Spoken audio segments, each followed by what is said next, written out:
Greetings, hello, or as some people say, well met. Before we begin, let's lighten up the mood with a quick comedy bit. What happened when the paladin completed his quest in a ladder match? Nothing happened because he couldn't complete it. Haha, classic comedy, right?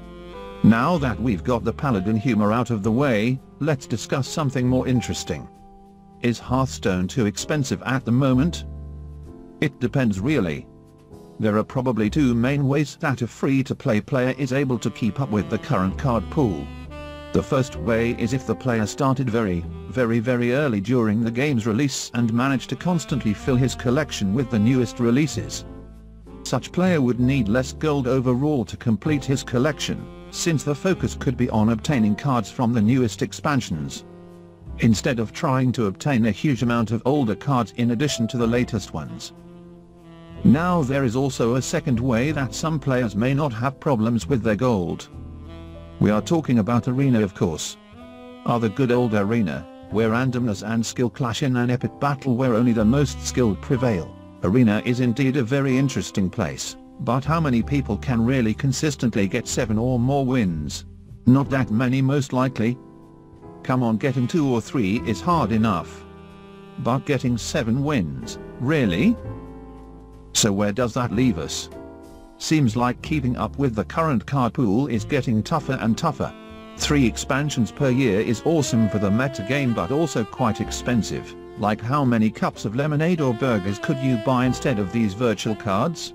The answer probably is quite many. Now let's take a closer look at another free-to-play Blizzard game, Heroes of the Storm they call it. Not sure how many of you play it, but the difference between Hearthstone and Heroes is huge. The game model in Heroes of the Storm seems much more generous, especially with the constant special events, weekly brawls that give you gold, discounts, and cross-game promotions. But why is that? Now that's just a guess, but the reason might be that Heroes of the Storm is not as popular as Dota or League of Legends. Therefore it needs to find ways to make players interested, or make the game more accessible overall. Compare that to Hearthstone, a game that is a giant on the digital card game market, and has a huge player base. Of course there has been some improvement lately, with the daily login rewards leading up to Ungoro, but will that be enough? Seems like offers like the Welcome Bundle, where you get a guaranteed legendary, would be more than welcome these days. Such bundles give great value and provide newer players with some foundation for deck building. In conclusion, seems like value offers like the bundles or extra help in the form of daily login rewards can be very beneficial, especially to newer players, or to people that are returning to the game. Well, that's pretty much it. See you next time.